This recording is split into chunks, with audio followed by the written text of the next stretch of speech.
Halo semuanya, saya Nazwa and now you're watching Dharma Warta.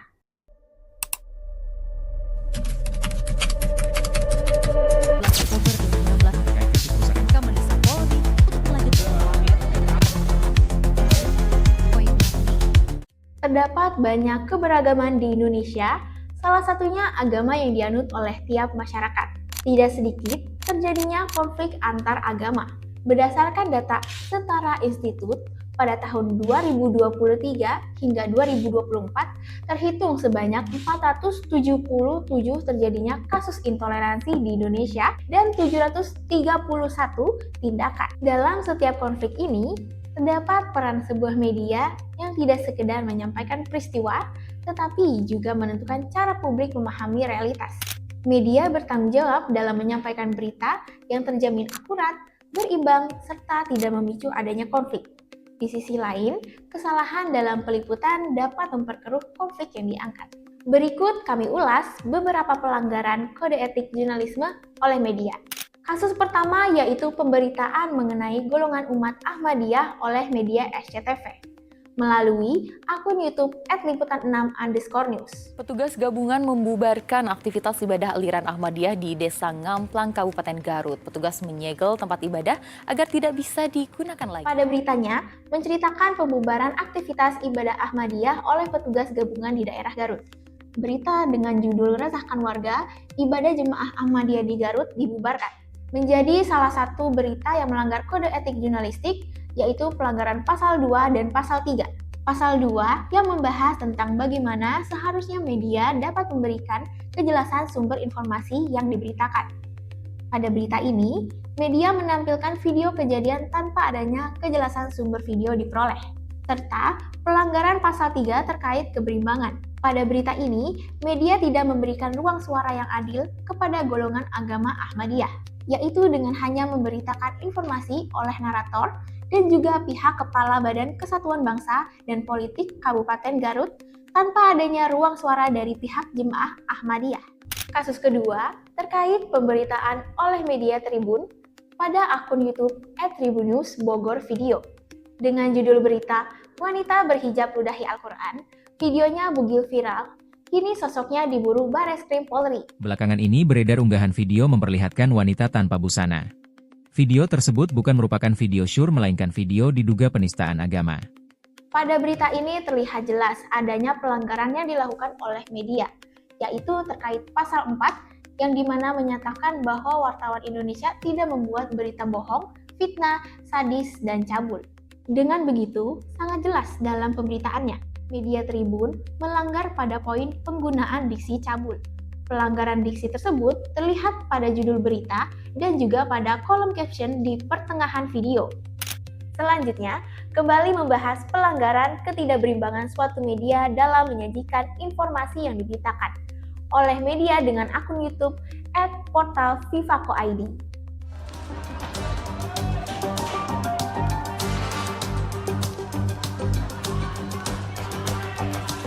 Dengan judul berita heboh, kegiatan ibadah rusak oleh warga di Sukabumi telah melanggar etika jurnalistik pasal 3 di mana ruang suara tidak diberikan secara proporsional oleh media. Dengan pemberitaan yang menyangkut golongan agama Kristen, media hanya memberikan pernyataan dari pihak kepolisian dan penggambaran situasi yang terjadi tanpa memberikan ruang suara bagi golongan agama Kristen. Selain kasus tersebut, masih pada pasal 3 tentang pelanggaran media yang tidak memberikan ruang suara yang proporsional. Media TV One pada akun YouTube @tv1news berjudul "Rumah Diduga Tempat Pengajian Aliran Sesat" digeruduk ratusan warga di Bekasi.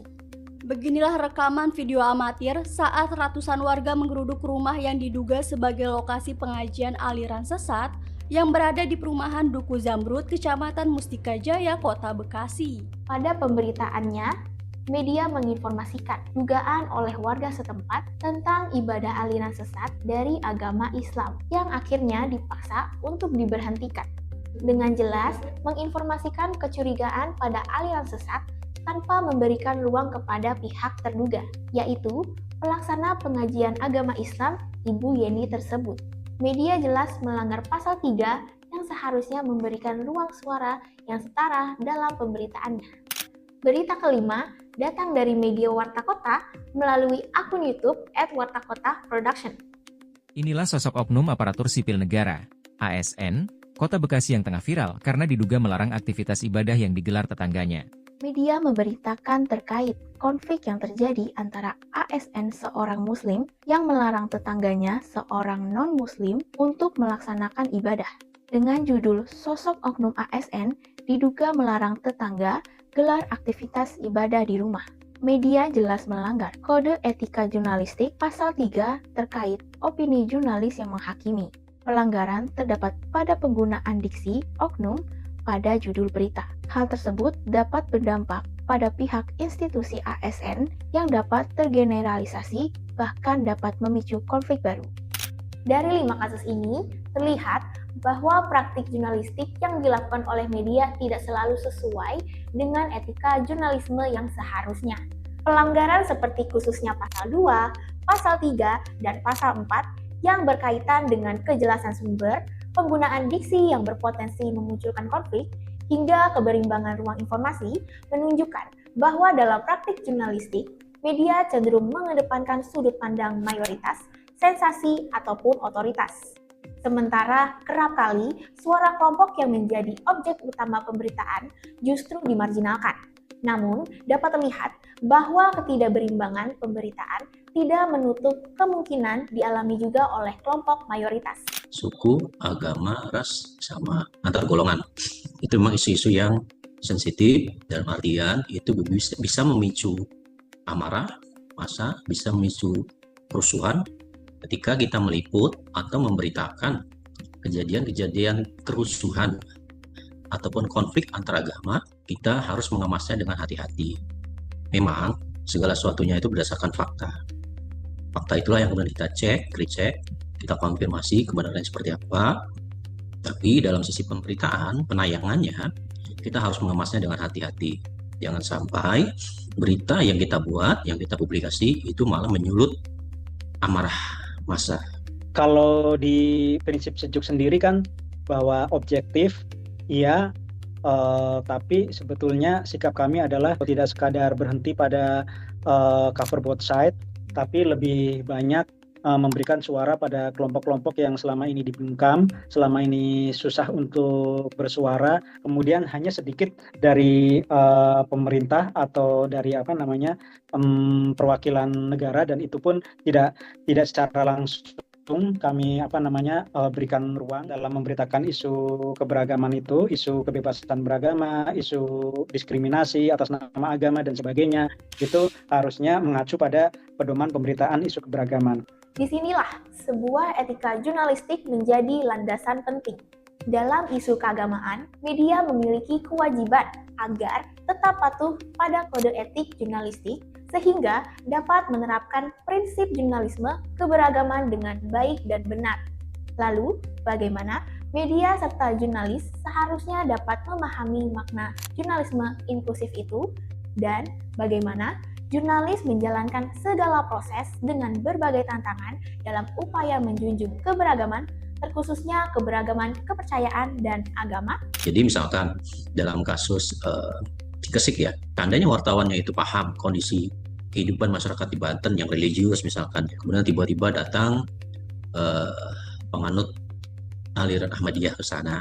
Dalam konteks itu, kalau wartawannya menguasai atau memahami kondisi sosial masyarakat Banten, dia akan bisa mengulas kejadian itu dengan lebih tajam, dengan lebih luas, sehingga bisa menyajikan informasi yang lebih lengkap ke masyarakat. Pertama, cover both side. Kedua, check and recheck. Saya yakin kalau dua prinsip itu dijalankan oleh wartawan, produk jurnalistik yang dibuat oleh wartawan itu bagus dan aman dari segala sisi. Di kalangan medianya, di kalangan jurnalisnya, pada awal-awal itu banyak masih melihat pemberitaan-pemberitaan yang berkaitan dengan isu-isu kelompok minoritas agama atau keyakinan itu dengan sentimen agama dari editornya, sentimen agama dari jurnalisnya. Tantangannya adalah kemudian bagaimana jurnalis dan medianya diberikan pemahaman, diberikan sensitivitas, tapi lebih basisnya adalah kode etik jurnalistik bersetia pada pedoman pemberitaan isu keberagaman. Dalam situasi konflik agama dan kepercayaan yang dipicu oleh prasangka, stereotip, serta kuasa antara kelompok mayoritas dan minoritas yang tidak setara, terdapat peran media yang memenuhi tanggung jawabnya untuk memberikan kebutuhan informasi kepada masyarakat. Terdapat pula peran media yang dalam pemberitaannya tidak hanya menyampaikan fakta, namun tentu juga membentuk pemahaman publik dengan keyakinan prinsip etika jurnalistik seperti akurasi, keberimbangan, dan pendalaman ruang suara berbagai pihak tentunya dapat mendukung perdamaian untuk semua konflik keberagaman. Letakkanlah media sebagai sarana untuk mempererat antar golongan, antar umat, gitu ya. Kalaupun dia mengkritisi, maka kritiklah dengan proporsional. Kalaupun dia ingin mengungkap ketidakadilan, buatlah beritanya dengan wise, dengan dewasa, dengan bijaksana. Jangan menjadi alat untuk mengadu domba masyarakat, apalagi mengadu domba antar umat beragama, antar umat kepercayaan maupun antar etnis ya. Ketika membuat berita-berita berkaitan dengan isu agama, maka engagement terhadap kelompok-kelompok keagamaan itu menjadi sangat penting agar mereka paham sebetulnya mereka komunitas misalnya Ahmadiyah, komunitas misalnya gereja GPT di Garut itu apa, kelompok-kelompok minoritas yang lainnya itu sebetulnya punya aspirasi apa gitu. Itu sangat penting sehingga memperluas audiens dari media itu sendiri. Ia mengajak seluruh umat beragama untuk terus menjaga persatuan. Di tengah keberagaman kepercayaan yang rapuh akan konflik, media hadir dengan prinsip inklusif, bukan alat provokasi, tetapi sebagai ruang dialog, bukan sebagai pemantik, tetapi sebagai penjernih.